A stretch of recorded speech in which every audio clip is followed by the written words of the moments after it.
Olá pessoal, glórias a Deus pela sua graça para com todos nós seres humanos. Todos nós devemos glorificar a Deus pela sua graça, pelo seu favor que Ele nos concede todos os dias. O favor que Deus nos concede para a vida e o viver aqui neste mundo. Mas eu quero convidar você agora para a gente falar do grande e glorioso favor de Deus para a nossa vida quando deste mundo sair. Vamos falar um pouco da graça de Deus para nos conceder a vida eterna. Porque é preciso entender que a graça de Deus na vida aqui temporal, nesta vida secular, ela é abrangente a todos.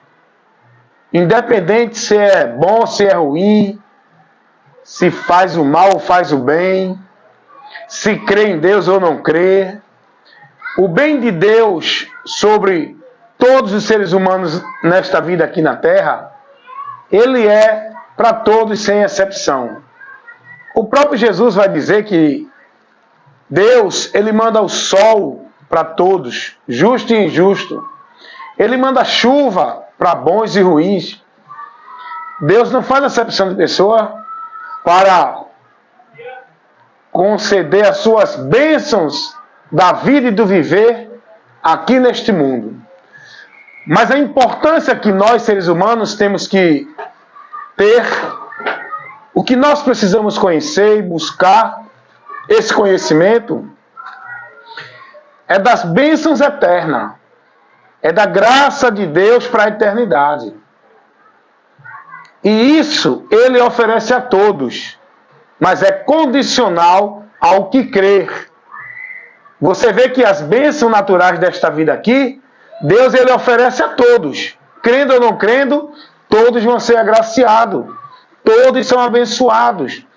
Todos são favorecidos pelas bênçãos de Deus na vida secular, neste mundo debaixo do sol.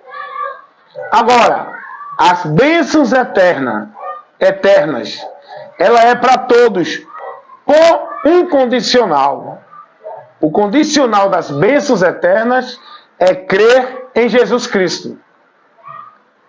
Se o homem, ele não crê, não se converte, não recebe o chamado de Deus para chegar a Deus por Cristo, ele nunca vai alcançar o favor de Deus, a misericórdia de Deus, as bênçãos de Deus para a vida eterna. Vai continuar na maldição eterna. Isso é importante expor, explicar, esclarecer para a humanidade. Porque tem muita gente se gloriando, porque Deus é na minha vida, Deus tem me abençoado, Deus tem me concedido isso, Deus tem me concedido aquilo. Ele não vai privar ninguém de alcançar as coisas nesta vida. Ele não vai dar o bem dele nesta vida a um e a outros não. O bem de Deus nesta vida é para todos. Deus não faz acepção de pessoa para abençoar com as bênçãos nesta vida aqui. Ele não estabelece um critério de religião, de bondade, de caridade, de virtude, de princípios para ele abençoar o ser humano com as necessidades da vida e do viver aqui. A palavra de Deus vai dizer, lá em Atos 17, o versículo 24, o apóstolo Paulo vai dizer, vamos conferir se é o 24.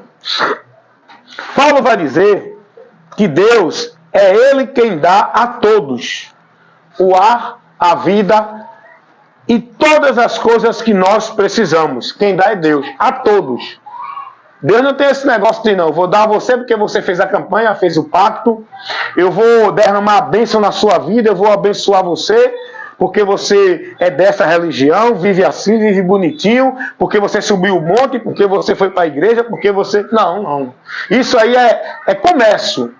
É mentira do diabo que prende o povo nesses movimentos pagãos de bênção, de culto para Deus abençoar, para buscar vitória. Isso aí não existe. Dentro da verdade de Deus, isso são práticas pagãs, mística. Isso não existe.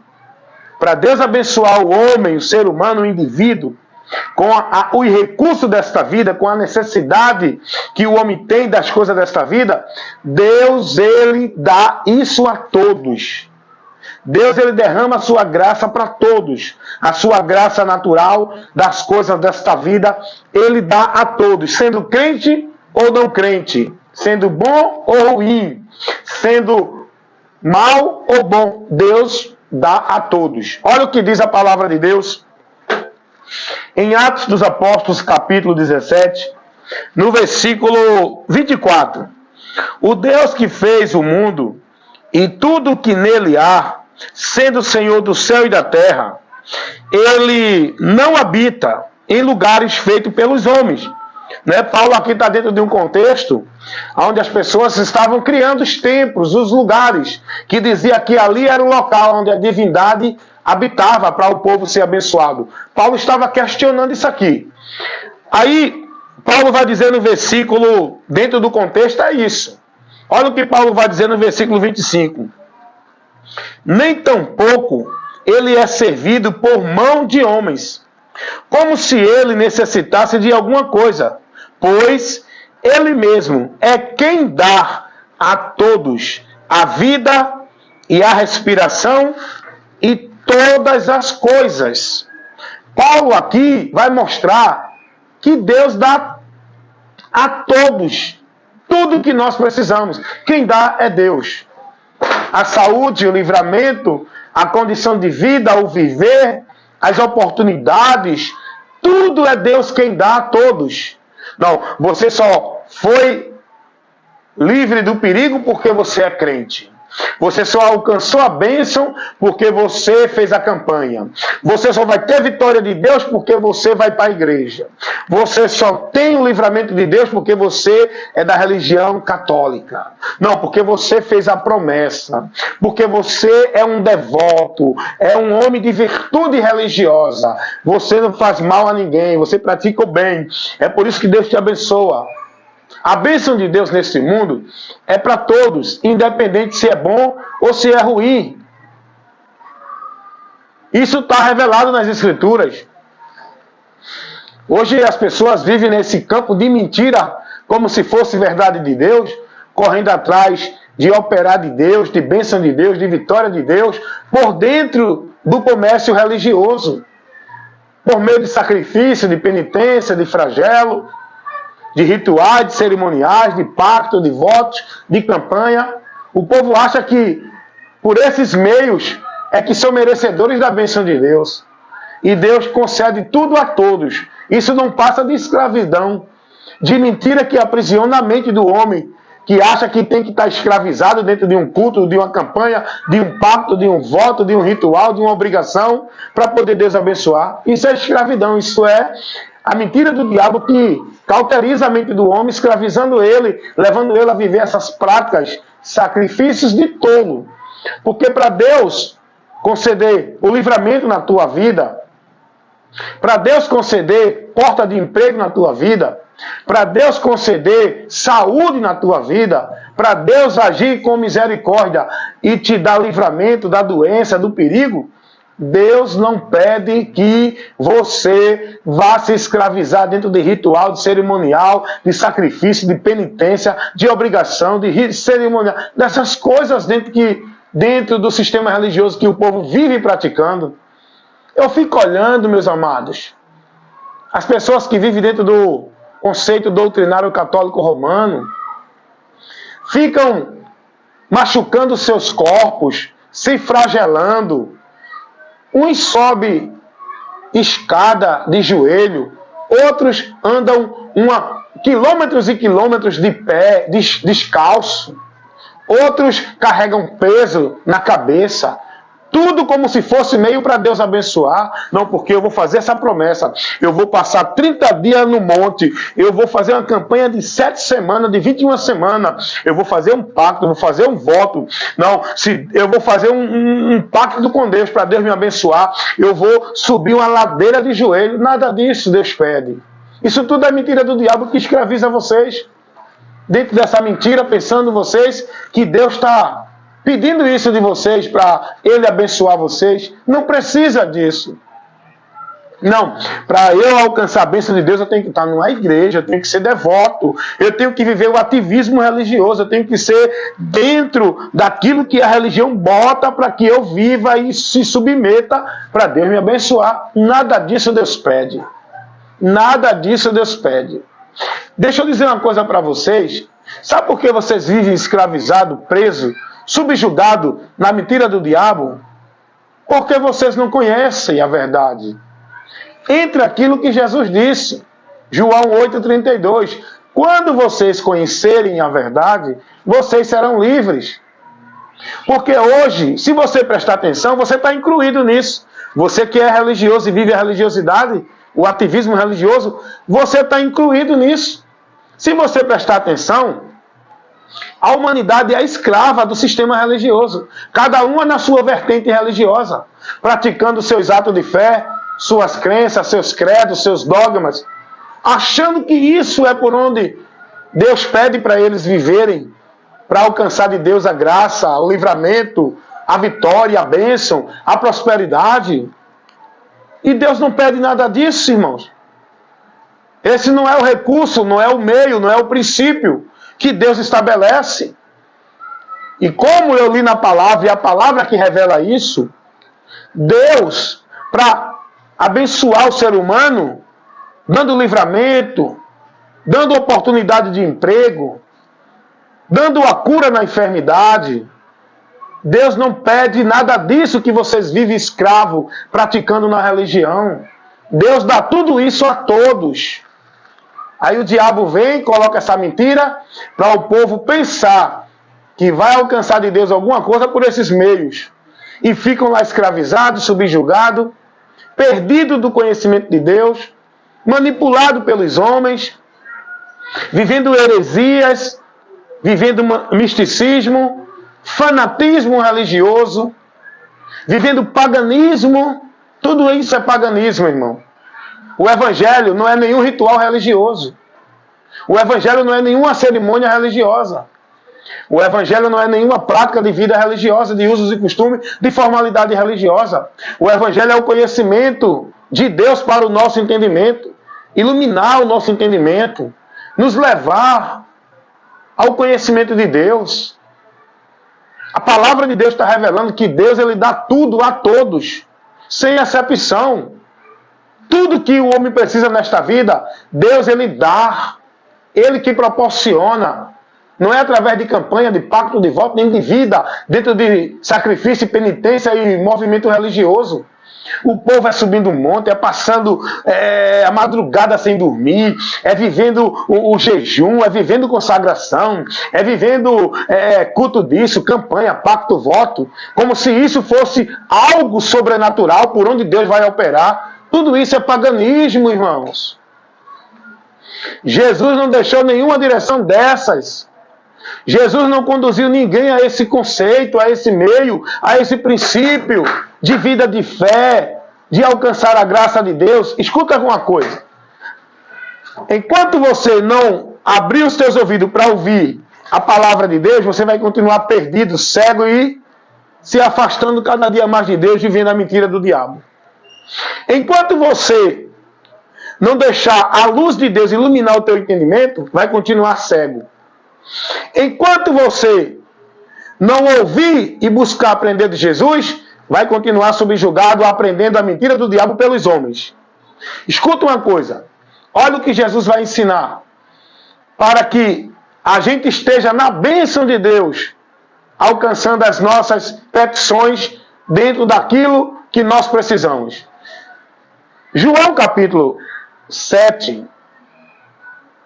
capítulo 15, versículo 7, Jesus vai dizer assim, vá lendo, vai examinando, e eu estou falando o texto dentro do contexto, não estou criando nenhuma interpretação exclusiva minha para o texto. Estou apenas mostrando que a palavra revela. Esse é o compromisso do pregador com Deus. Pregar a palavra, só a palavra, não acrescentar, não misturar, não falsificar, não adicionar nada. É pregar só o que a palavra já revela. Toda a revelação já está aqui. Eu não preciso de revelação, de inspiração, de visão, de profecia para Deus falar comigo. Eu só preciso me dedicar a buscar o conhecimento da palavra. Foi o que Jesus disse. Foi o que Jesus ensinou. Errais por não examinar as palavras. Não é por não buscar a profecia do profeta dentro da igreja. Jesus disse, conhecereis a verdade. Jesus não mandou buscar a verdade ali, aqui e acolá. Ele mandou conhecer a verdade. E o que é a verdade? É o próprio Jesus. E por onde eu conheço essa verdade que é Jesus? Dentro do Evangelho que está aqui revelado para nós. É aqui que devemos buscar a direção de Deus para a nossa vida. Não é nesse escuto místico de profetas, profecias, visões, revelações, onde o diabo está se andando. E o povo está se perdendo de Deus, achando que estão sendo guiados, dirigidos e recebendo direção de Deus. O diabo manipulando a mente desse povo que está cego, perdido, porque não tem a luz do Evangelho para iluminar o seu entendimento. O diabo cega o entendimento desse povo, para que não contemple a verdade revelada no Evangelho de Cristo. Foi isso que Paulo mostrou, segundo as Coríntios 4:4. Qual é o propósito e a ação de Satanás na vida da humanidade? É cegar o homem para não contemplar a verdade do Evangelho, por onde o homem pode ser salvo, como disse Paulo, porque o Evangelho é o poder de Deus para salvar todo aquele que crê. Observação, salvação é para todos, condição, que crê. Vou repetir novamente. Salvação é para todos, com a condição do crer. Não é para todos os escolhidos. Não é para todos os predestinados.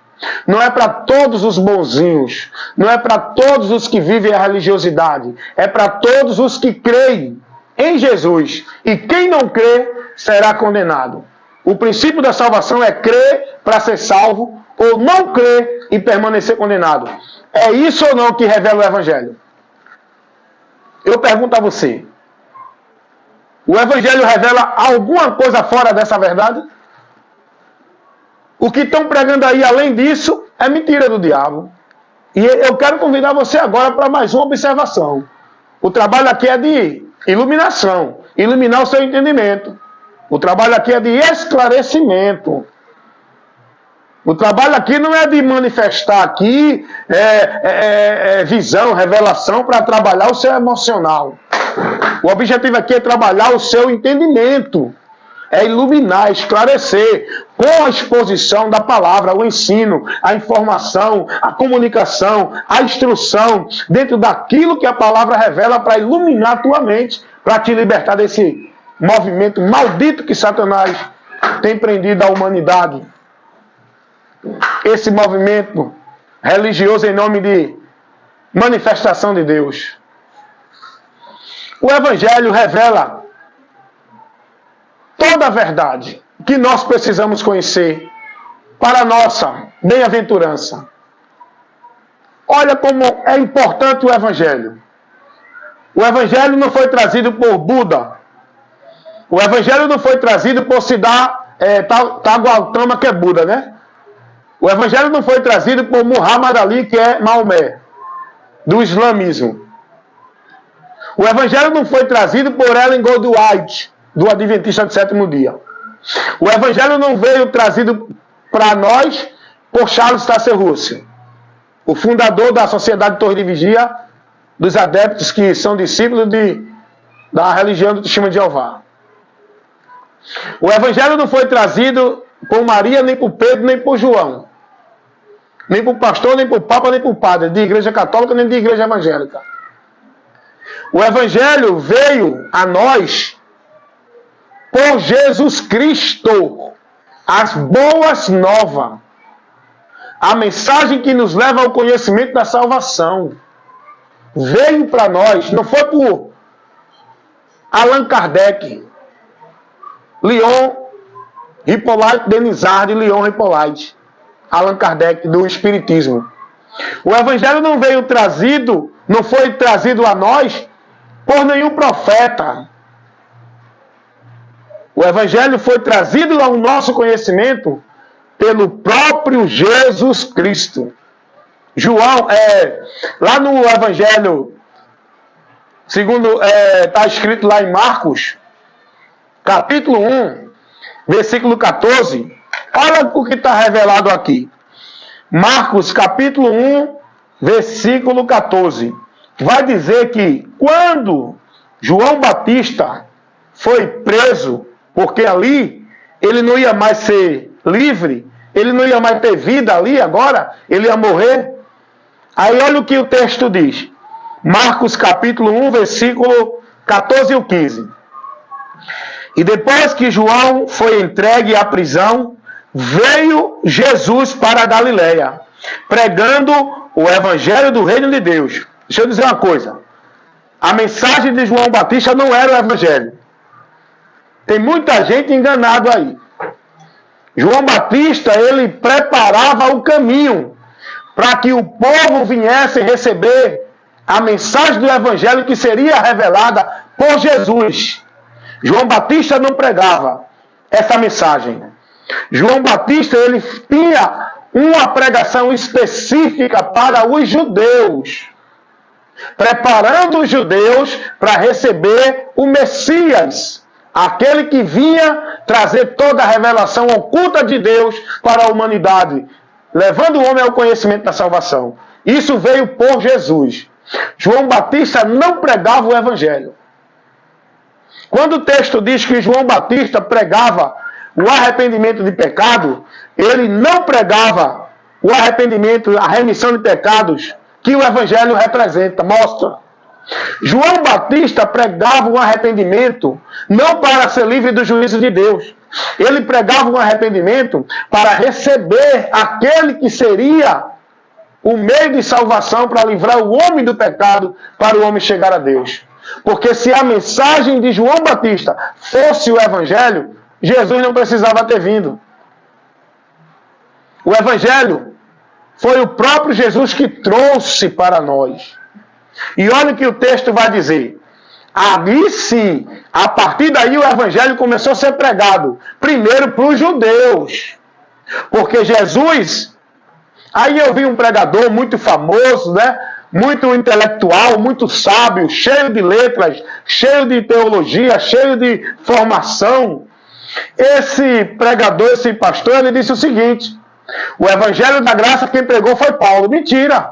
Foi Pedro, foi João. Não foi só Paulo que pregou o evangelho da graça. Ah, não, porque Pedro pregou a lei. Não. Pedro pregou o evangelho da graça para os que estavam dentro da dispensação da lei. Paulo foi enviado a pregar aos gentios, que não fazia parte desse concerto, porque não era judeu.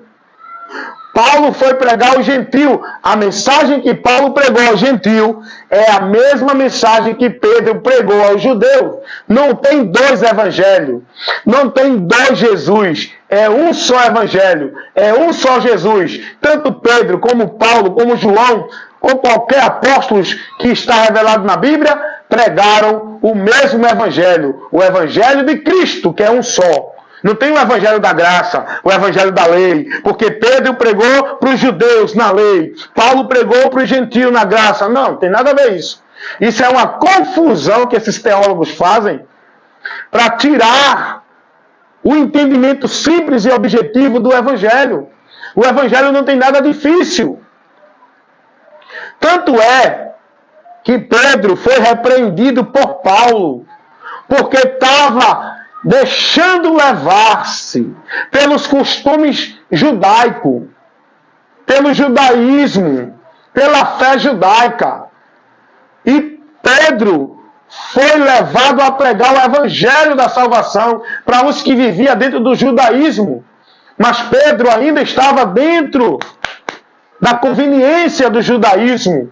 Ele não queria aborrecer os que viviam defendendo a fé judaica, porque a fé que leva o homem agora a Deus não é a fé judaica, não é a fé evangélica, não é a fé católica, não é a fé espírita, não é a fé de nenhum conceito religioso, não é a fé de nenhuma crença ou religião. A fé que leva o homem a Deus é a fé em Cristo, que é o alvo da nossa fé. Então, não tem dois evangelhos. Não tem essa história, porque quem pregou o evangelho da graça foi Paulo. Não, Pedro ainda pregava na lei para os judeus. Mas o mesmo evangelho que Paulo pregou era o mesmo evangelho que Pedro pregou lá para os anciões no templo, em Atos 4:12. Pedro está pregando o evangelho da graça para os religiosos no templo, para os judeus. É o mesmo evangelho. Agora, só que quando Jesus ele vem pregando o evangelho. Olha o que diz Marcos, capítulo 1, versículo... Vamos continuar a leitura. Versículo 14 e 15. Depois que João foi entregue à prisão, veio Jesus para a Galiléia, pregando o evangelho do reino de Deus. Versículo 15. E dizendo, o tempo está cumprido, e o reino de Deus está próximo.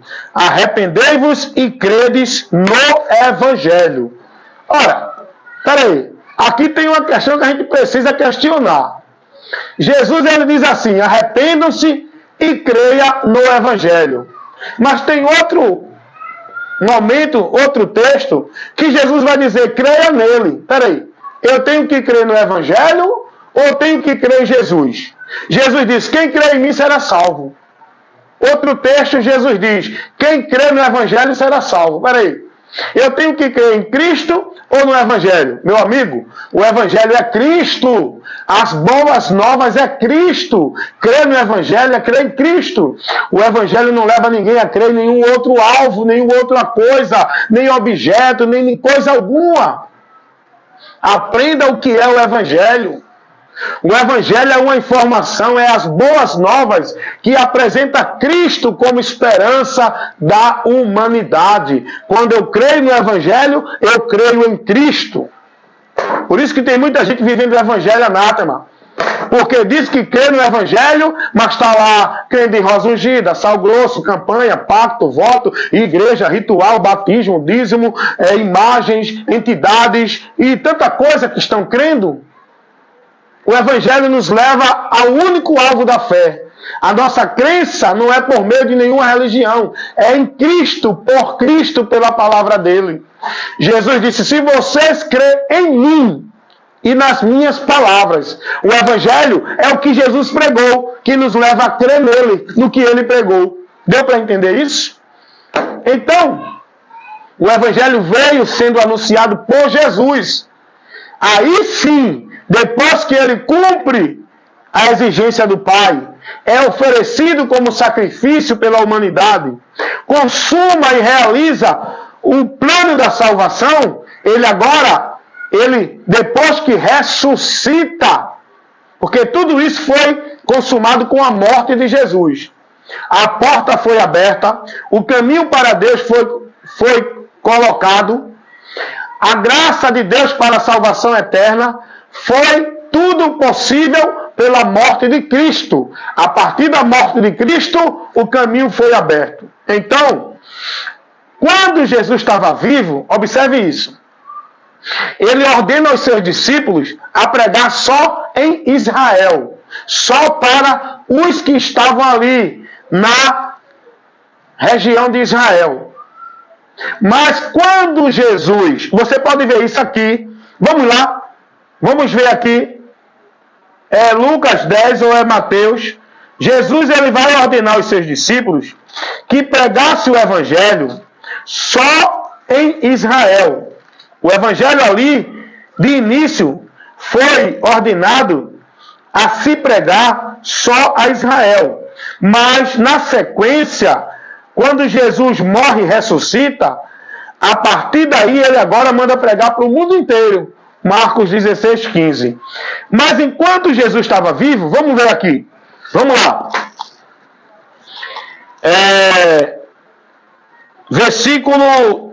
Capítulo 10 de Mateus. Versículo 6. Mas ide antes as ovelhas perdidas da casa de Israel. Jesus estabelece a se pregar o evangelho só em Israel. Só em Israel. Mas quando ele ressuscita, olha o que está escrito aqui em Marcos, capítulo 15, capítulo 16, versículo 15. Jesus vai dizer: ide, não é só por Israel. Jesus agora vai dizer: ide por todo o mundo, todos os lugares. Israel, não é? França, Japão, Estados Unidos, Brasil, aonde tiver gente, em qualquer lugar desta terra. Não é ficar restrito a um espaço geográfico de uma nação. Jesus ordenou os seus discípulos agora, depois que ele morre e ressuscita, levar essa mensagem que agora foi consumado, o plano da salvação, e que agora o homem perdido tem a esperança de encontrar-se com Deus pela porta de acesso, pelo caminho que leva o homem a Deus. Isso pela pregação do Evangelho. Jesus mandou anunciar agora a todo mundo, em todo lugar, para que creiam e sejam salvos. Olha o que ele vai dizer em Lucas, capítulo 24. Olha a ordem de Jesus. Lucas, capítulo 24, versículo... Vamos ler o versículo 46 e o 47. Vamos lá, pessoal. Lucas, capítulo 24, o versículo 46. E disse-lhes Jesus: assim está escrito, e assim convinha que o Cristo padecesse e ao terceiro dia ressuscitasse dos mortos. Agora presta atenção no versículo 47. E em seu nome se pregasse o arrependimento e a remissão dos pecados em todas as nações, começando por Jerusalém. Não é só para os judeus, é para todo mundo. Agora o Evangelho foi de princípio anunciado lá em Israel. E depois, Jesus mandou agora anunciar para todo mundo. Não é para ficar só para um povo. O Evangelho tem que ser levado a toda criatura, porque todos precisam de salvação. E o homem só pode ser salvo pelo conhecimento do Evangelho. Por isso que Jesus disse: vão pregar. Quem crê será salvo, quem não crê condenado. Essa é a verdade. É isso que a palavra revela. É isso que Deus quer que a gente conheça. Vocês estão entendendo, meus irmãos? Então, o Evangelho, ele não é da religião A, da igreja B, do líder, do profeta. Não, o Evangelho é as boas novas de Deus para nós, que nos dá o conhecimento da salvação. Essas boas novas, quem trouxe para nós o conhecimento foi o próprio Cristo.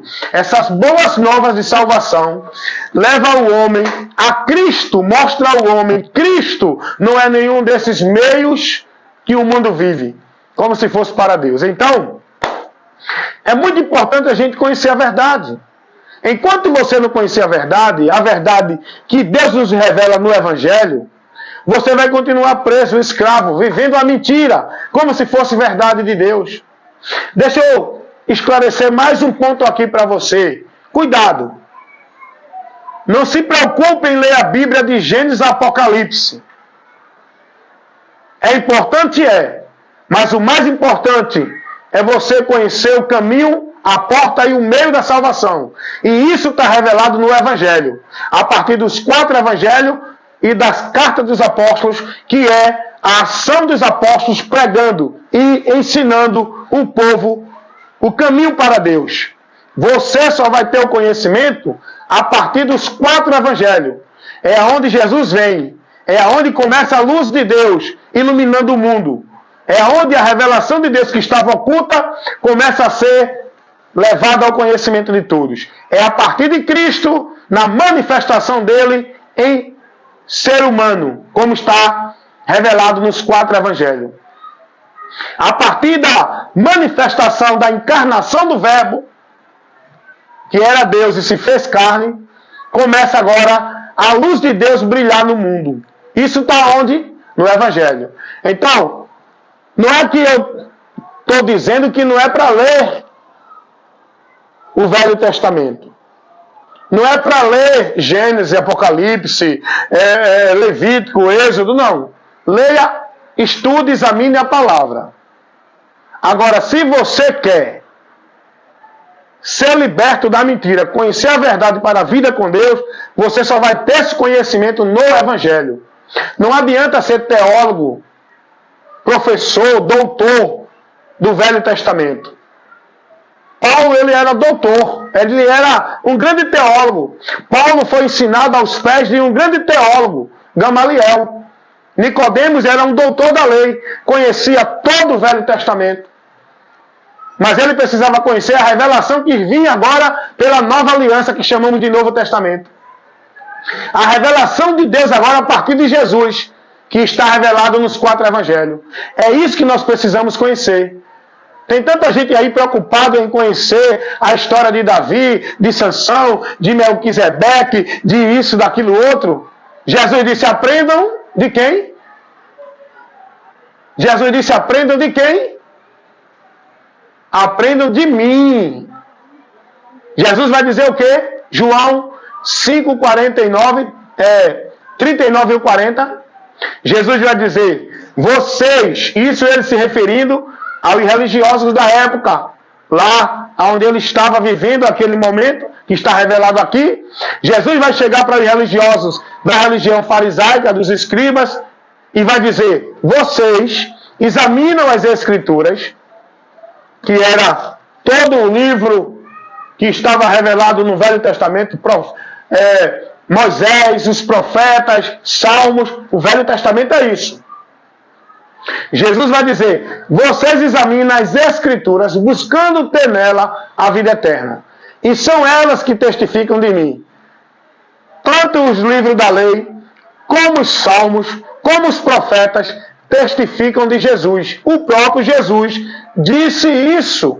Olha o que ele vai dizer, para você ver essa verdade. Abra sua Bíblia aí em Lucas. Olha o que Jesus vai dizer, que a Bíblia, toda a Bíblia testifica dele, irmão. Lucas capítulo 24, versículo 44. E disse-lhe Jesus, são estas palavras que vos disse, estando ainda convosco, que convinha que se cumprisse tudo que de mim estava escrito na lei de Moisés, nos profetas e nos salmos. Todo o Velho Testamento. Jesus vai dizer, tudo que estava escrito de mim, na lei de Moisés, o Pentateuco, 5 livros, nos profetas e nos salmos. Toda a Escritura testifica de quem? É de religião? É de movimento religioso? É de objeto religioso? É de vida consagrada, nenhum valor religioso? Toda a Escritura testifica de Jesus Cristo. E é isso que precisamos buscar, conhecer e aprender dele. E ele disse, aprendam de mim, venham a mim, creiam em mim, sigam a mim, estejam em mim, porque ele é o caminho, ele é a verdade, ele é a vida, ele é a porta de acesso a Deus, ele é o pão que mata a fome, a água que sacia a sede do homem de vida de paz, de comunhão com Deus. Tudo é em Cristo e por Cristo. E tudo isso você só vai conhecer no Novo Testamento, a partir dos 4 evangelhos e das cartas apostólicas. Não se detenha a buscar conhecer a história de Davi, a história de Salomão, e tem tanta gente discutindo aí, porque Salomão, ele foi salvo, ele não foi salvo, porque Melquisedeque, porque Davi. Meu irmão, vai buscar aprender de Cristo para a tua vida ser aceita por Deus. Aí quando você conhecer e aprender de Cristo, aí você vai conhecer a história da criação, a história do povo de Israel, a história dos reis de Israel. Eu tenho nada a ver com os reis de Israel, irmão. Eu tenho nada a ver com o pacto da lei. Eu tenho nada a ver com dízimo, com templo, com sacerdote. Jesus não me trouxe nada disso. Eu tenho nada a ver com ritual, com holocausto, com cerimônia, com pacto, com voto, com campanha. Eu tenho nada a ver com isso, irmão. Minha fé em Cristo não me leva a isso. Jesus não ensinou nada disso. Vai aprender de Cristo para ser liberto e viver uma vida de paz na alma. Não esta vida perturbada, estressada, fanática, alucinada dentro de fanatismo religioso, buscando Deus ali, aqui, acolá, na casa de Deus, no templo de Deus. É o sacerdote, é o profeta, é a visão, é a revelação. Tudo isso é perturbação na alma de vocês. Vocês precisam ter paz, ter libertação, pelo conhecimento de Cristo que vocês precisam ter para ser livre de tudo isso. A vida em Cristo para com Deus não precisa de nada disso.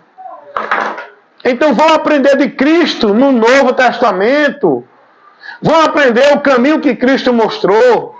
Vão aprender a vida santa que Cristo ensinou. Vão aprender os princípios e valores da vida com o próximo que Cristo ensinou. Vão aprender a vida de comunhão com Deus que Cristo ensinou. Não isso aí que vocês vivem escravizados na religião pelos ensinamentos dos homens. Vão aprender de Cristo e está na palavra. Olha aqui, ó, eu estou me edificando, eu estou aqui buscando a Deus, porque Deus não está ali, nem aqui, nem acolá. Deus não está naquela, nem naquela outra igreja. Deus está na palavra dele que quer se revelar para nós, pelo conhecimento da palavra. Vou repetir isso para você, que é muito importante. É muito importante levar esse esclarecimento para as pessoas. O que é que a gente vê hoje? As pessoas perturbadas em atividade de culto. Não é de manhã, tem que ir para o culto, para a campanha, para o jejum, para o pacto, para o voto. Não, tem que ir buscar a bênção, a visão, a revelação, a profecia. Tem que ir para o culto da vitória, tem que ir para o culto da profecia, tem que buscar uma palavra de Deus. Eu tenho que buscar a Deus. O povo tudo perturbado nisso. O povo tudo com a sua alma, com a sua vida angustiada, perturbada, estressada, vivendo esse fanatismo, esse paganismo. Isso é paganismo.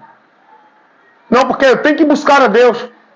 Aonde é que você busca a Deus? Aonde Jesus ensinou a buscar a Deus? Por que você vive tudo isso se você diz que é discípulo de Cristo? Se Cristo não ensinou isso que você vive? Aonde Jesus ensinou ir para o monte adorar a Deus? Ir para o templo adorar a Deus? Aonde Jesus ensinou buscar a Deus naquela casa ou naquela outra que diz que é a casa de Deus? Por que você vive preso nesses anátemas? Com a tua alma perturbada, escravizado mentalmente, vivendo esse sacrifício religioso que é de tolo. Porque você não conhece a verdade.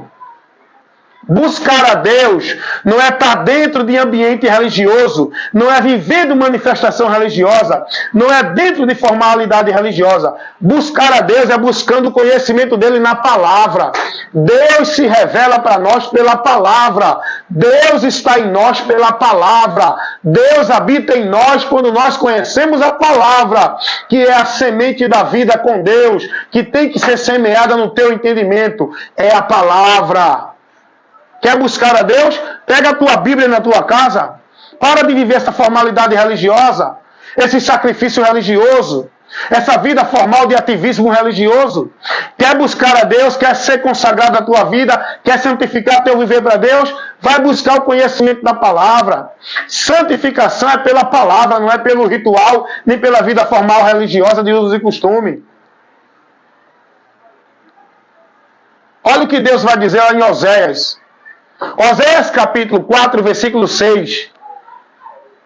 O meu povo foi destruído porque lhe faltou o conhecimento e porque desprezaram o conhecimento.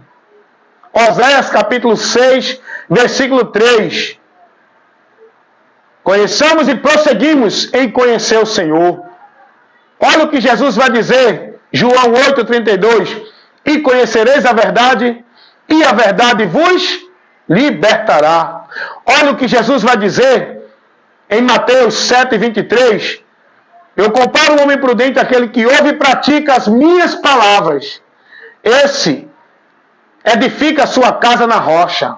Vêm os ventos, tempestades, vendavais, combatem contra essa casa. Mas a casa não cai porque está firmada na rocha. A rocha é a palavra, é o conhecimento, é a vida buscando a Deus no conhecimento da palavra. Não é a vida buscando a Deus nem servindo a Deus dentro de ritual e formalidade de ativismo religioso. Meus amados irmãos, despertem. Esse é o trabalho de esclarecimento que eu faço com a verdade do Evangelho, que é a luz de Deus, tenho ministrado para vocês. Tenho levado isso. Não é agora. Vai fazer 23 anos que eu me converti a Cristo, conheci a verdade, estou liberto e levando essa verdade para que outros também conheçam e sejam libertos. Em Cristo, por Cristo. Tenho anunciado, tenho levado trabalho de informação na minha comunidade, aqui onde eu moro, na minha cidade Recife, no meu bairro do Pina, na minha comunidade aqui do Bode. Tenho ministrado aqui para a comunidade a palavra de Deus. Tenho levado a comunicação, a informação da verdade que liberta, no meu canal, no YouTube, no Facebook, no Quai, levando a informação, colocando à disposição de todos, para que todos que têm ouvido para ouvir, que ouçam, que busquem, porque é o Espírito Santo de Deus. Outra observação que eu vou fazer aqui. É muito importante, é isso que devemos se dedicar. É conhecer e prosseguir a buscar o conhecimento de Cristo. Olha o que Paulo vai dizer. Cuida de ti e da doutrina. Fazendo isto, te salvarás. A doutrina que Paulo está mandando a gente ser prudente e cuidar da nossa vida na direção dela, não é a doutrina de nenhuma religião, de nenhum conceito teológico, filosófico, de nenhum mestre ou doutor sábio das Escrituras. A doutrina que Paulo está mandando a gente ser prudente e ter cuidado de viver por ela, para não se desviar da vida com Deus, é a doutrina de Cristo. Então nós temos que priorizar a nossa vida, não é dentro de ativismo e movimento religioso, é dentro do conhecimento da doutrina, e a doutrina está aqui, para a gente buscar direto da fonte, não essa doutrina contaminada, que estão pregando aí em nome de pregação de Deus, de ensinamento de Deus, de visão de Deus, de revelação de Deus, de decreto de Deus, de ensinamento de vida com Deus. Tudo isso é anátema. Você tem que buscar a direção, o ensino, a instrução de Deus direto da fonte. A doutrina de Cristo que ele ensinou e o que os apóstolos pregaram. Não é o que ensina esses que estão dentro dos ambientes religiosos, se colocando como autoridade espiritual de Deus, conduzindo vocês a segui-los à perdição. Cuidado! É a palavra, irmãos, que temos que dedicar a nossa vida para Deus, é pela palavra. Como é que eu vou dedicar minha vida a Deus pela palavra, se eu não conheço a palavra? O povo está mais voltado a viver as manifestações nos movimentos religiosos de poder, de atração, de entretenimento, de movimentação, disso, daquilo outro. O povo não está nem aí para buscar o conhecimento da palavra.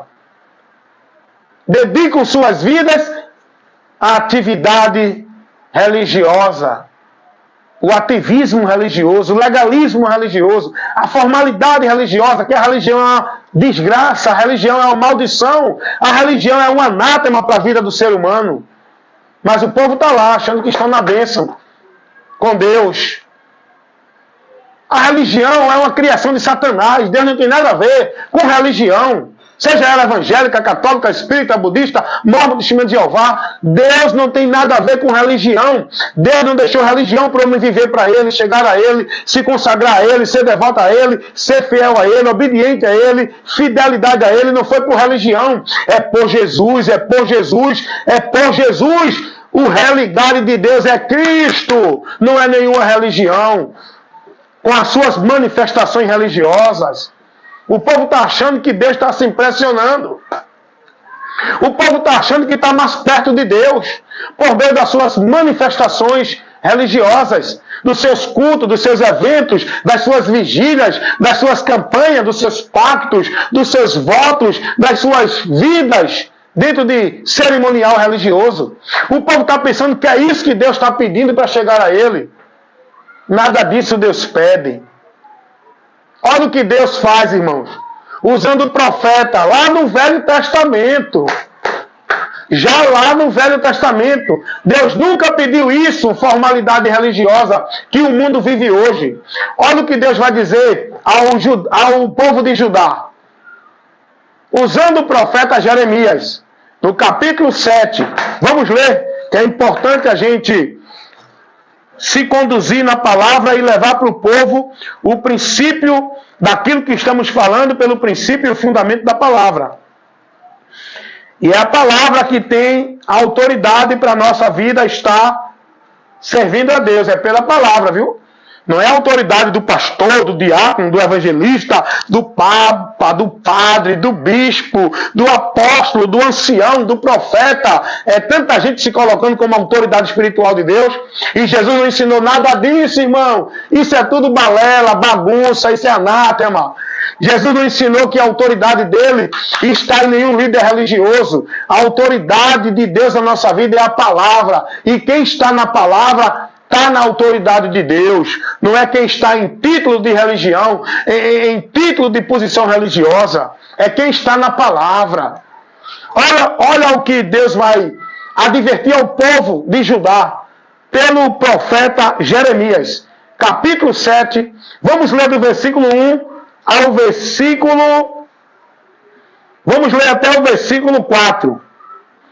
A palavra que foi dita a Jeremias pelo Senhor, dizendo: põe-te de pé à porta da casa do Senhor. Observação: casa do Senhor, aqui, era a cidade de Jerusalém. A casa do Senhor aqui não era nenhuma igreja como hoje o povo prega. Quando a palavra fala casa do Senhor, se refere à cidade de onde veio a promessa e vai se cumprir a promessa. De onde nasceu, de onde veio o Salvador. Está entendendo isso? Então, casa do Senhor era um lugar onde o povo estava ali, porque os judeus, escutem isso para você aprender. Os judeus poderiam estar onde estivessem, em qualquer lugar do mundo. Eles sempre se dirigiam para Jerusalém, que era o lugar conhecido como Casa de Deus, Cidade Santa, até hoje. Tá? Não é nenhum templo, porque aqui não se pregava igreja, como hoje se prega. Aqui não tinha isso. Vamos lá. Então, põe-te de pé à porta da casa do Senhor e proclama ali esta palavra. E diz ao povo: ouve a palavra do Senhor, todos de Judá, os que entram por estas portas para adorar ao Senhor, que era o lugar de prestar o culto a Deus na velha aliança. Era no tabernáculo, depois foi o templo que Salomão criou, construiu em Jerusalém. Então, o que Deus faz aqui? Manda o profeta ir para o templo. E lá, olha o que Deus diz o profeta. Observação. Põe-te à porta da casa do Senhor. A porta. Não entra não. Ele não estava dentro, ele estava na porta. Advertindo os que iam ali oferecer o seu ritual religioso. Agora olha o que Deus leva para o povo ser advertido. Versículo 3. Assim diz o Senhor dos Exércitos, o Deus de Israel: melhorai os vossos caminhos e as vossas obras, e vos farei habitar neste lugar. Habitar neste lugar está na presença de Deus. Versículo 4. Não vos fieis em palavras falsas, dizendo: templo do Senhor, templo do Senhor, templo do Senhor é este. Mas se deveras melhorades os vossos caminhos e as vossas obras, e se deveras fazeis juízos entre homens e entre o seu companheiro. O que é que está acontecendo aqui? Dentro desse contexto, o povo de Deus, o povo judeu, passaram a viver uma vida de formalidade religiosa. Deixaram de se conduzir por Deus pela palavra. Não buscavam mais o conhecimento da palavra. Não se preocupavam mais com a sua vida guiada na direção da palavra. O povo judeu achavam que não, eu vou para o templo, ofereço sacrifício, ofereço o holocausto, participo do cerimonial e a minha vida com Deus está perfeita. O povo passou a viver isso, chama-se formalidade religiosa, e deixaram a vida com Deus pela palavra. E Deus agora vai usar o profeta para advertir esse povo. Passaram a idolatrar o templo, passaram a venerar o templo, passaram a mistificar o templo, colocando a vida deles centralizada como para Deus no templo. E Deus não pediu isso. E aí Deus vai dizer, olha Jeremias, adverte esse povo que vive exaltando o templo do Senhor, templo do Senhor, templo do Senhor. Diz a esse povo que o que eu quero é que ele melhore os caminhos e as atitudes deles. Não é que eles vivam idolatrando, venerando o ambiente, o lugar, com a sua vida sacrificada em holocausto, em culto, em ritual e cerimonial. Não é isso que Deus quer. Foi isso que Deus estava aqui advertindo o povo judeu, que deixaram a vida com Deus pela palavra e passaram a viver como se fosse para Deus por meio do ritual religioso, dos cerimoniais. Porque Deus nunca pediu isso, foi o que ele disse aqui. Eu nunca pedi isso a vocês. Porque Deus sempre está orientando o homem a dar ouvido à palavra dele, se submeter à palavra dele. Eu acho interessante, escuta aí outra coisa, para a gente encaixar nesse contexto que a gente está pregando. Quando Deus chama Josué para assumir a liderança do povo de Israel, porque Moisés estava morto agora, e Deus estabelece Josué como guia do povo, como o profeta, o sacerdote, o mediador do povo, para com ele. Olha o que Deus, na velha aliança, viu gente? Nova aliança nós não precisamos de sacerdote, de guia espiritual, líder religioso. Na nova aliança, em Cristo, nós não precisamos de templo, de sacerdote, de ritual, de cerimonial, de sacrifício, de casa do templo, casa do tesouro, santuário, altar, oferta, sacrifício, campanha, pacto, voto. Em Cristo não precisamos nada disso. Então, mas quando Deus chama Josué para assumir o lugar de Moisés, para conduzir o povo à terra prometida, o que é que Deus pede a Josué? Qual é a direção de Deus para Josué? Vamos lá para Josué capítulo 1. Deus chama Josué e vai dizer a Josué o seguinte, e isso é importante para a nossa vida, porque Deus pede isso para a gente também. Olha o que Deus vai dizer agora a Josué. Josué capítulo 1. Vamos ler do versículo 5 ao versículo 9. É muito boa essa leitura. Vamos ler aqui e eu vou explicar na sequência. Versículo 5. Nenhum se susterá diante de ti todos os dias da tua vida. Como fui com Moisés, assim serei contigo.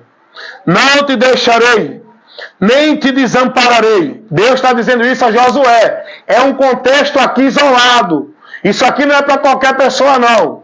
Vamos ver o contexto aqui. Porque hoje as pessoas pegam a palavra para massagear o ego do povo, para emocionar o povo, para levar o povo ao delírio espiritual. Eita, Deus está dizendo que Ele não te desamparará e não te deixará. Espera aí. Vamos analisar o contexto aqui. Não é pegar a palavra e aplicar para satisfazer o povo, não. Para massagear o ego do povo, não. Olha porque Deus disse isso aqui a Josué. Vamos continuar lendo. Nenhum se susterá diante de ti. Deus está fazendo uma promessa de vitória para Josué diante do compromisso que ele foi incumbido por Deus. Deus está agora dizendo a Josué que ele vai prevalecer diante da responsabilidade que Deus deu a Josué para ele cumprir. Deus vai dizer, eu vou ser contigo, para tu cumprir, para tu prevalecer, para tu estás vencendo, eu vou ser contigo. Agora, escute qual é a direção de Deus para que isso aconteça. Vamos continuar lendo.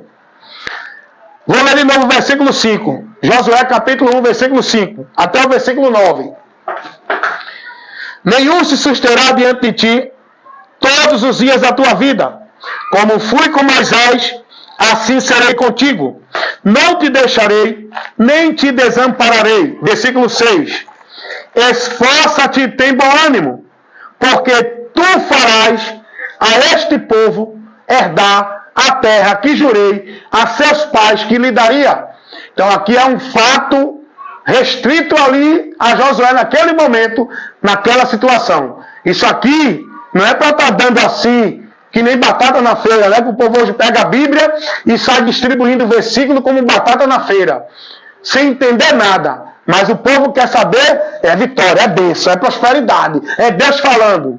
Não, meu amigo, a palavra tem que ser lida e examinada para você entender o que Deus está falando, com quem, para quê, que ocasião, qual momento, qual circunstância. É assim que a gente estuda a palavra. Não é pegar e aplicar para mim de uma forma mística. Ó, pega a palavra, pô, recebe a palavra, pô. Não é assim. Olha o que Deus continua dizendo. Versículo 6. Esforça-te, tem bom ânimo, porque eu te farei herdar a terra que prometi e jurei aos seus pais. Versículo 7. Tão somente te esforça-te, tem muito bom ânimo, para teres o cuidado de fazer conforme toda a minha lei, que o meu servo Moisés te ordenou. Dela não te desvie, nem para a direita, nem para a esquerda, para que prudentemente te conduza por onde quer que andares. Não se aparte da tua boca o livro desta lei. Antes medita nela de dia e de noite, para que tenhas o cuidado de fazer conforme tudo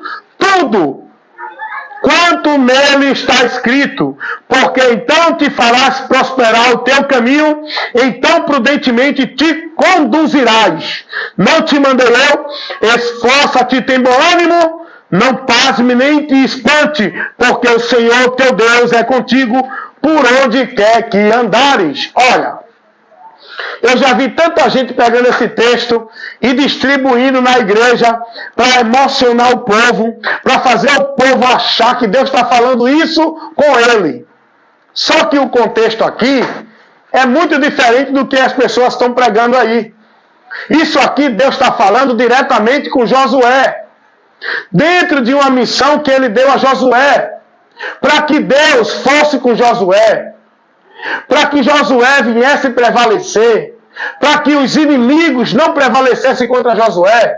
Deus vai dizer: tu tem que ter bom ânimo, tu tem que se esforçar para fazer tudo como está escrito na minha palavra, para que prudentemente te conduza por ela, e não te desvie nem para um lado nem para o outro. Segue na direção da minha palavra, aí eu vou ser contigo, aí eu vou te fazer prosperar, aí tu vai ver os inimigos cair. Quando você estiver na minha palavra, não é quando você estiver dentro de igreja em culto de vitória não, rapaz.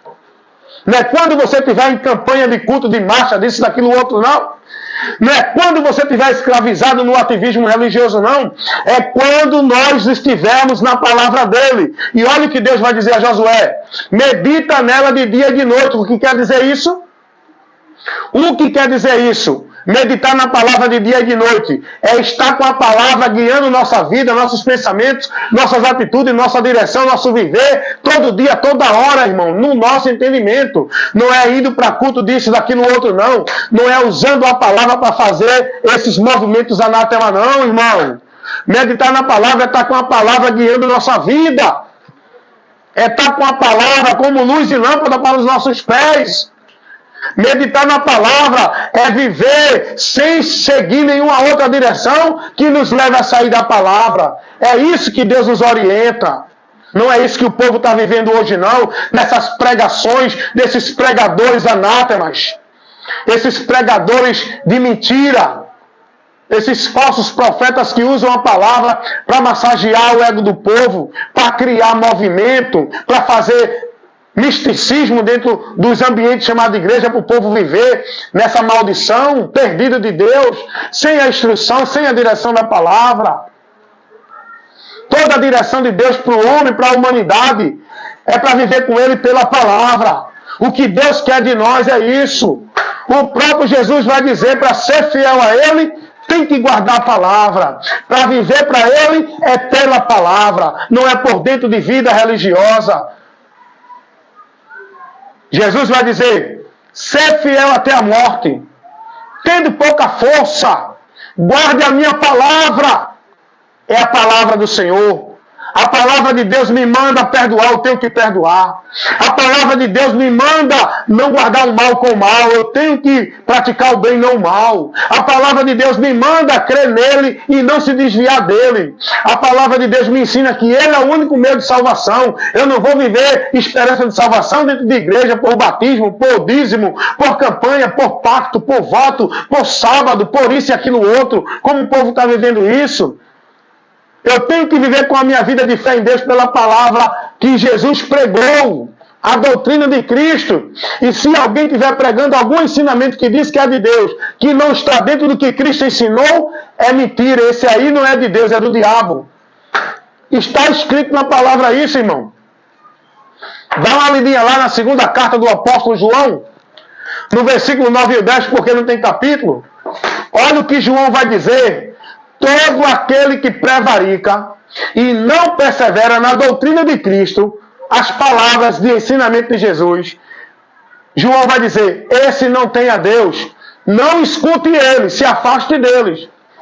Não se deixe levar pelos ensinamentos anátema deles. Não tem a Deus.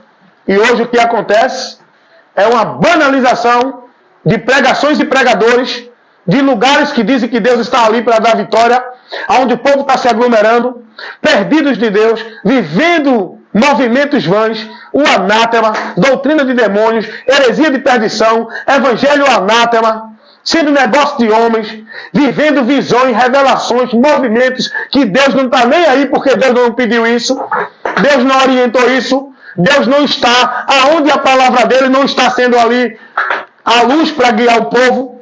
Deus não tem compromisso com esses pregadores, com esses ambientes religiosos. Deus não tem compromisso com essas pessoas que vivem a religião. Deus tem compromisso com quem está na sua palavra.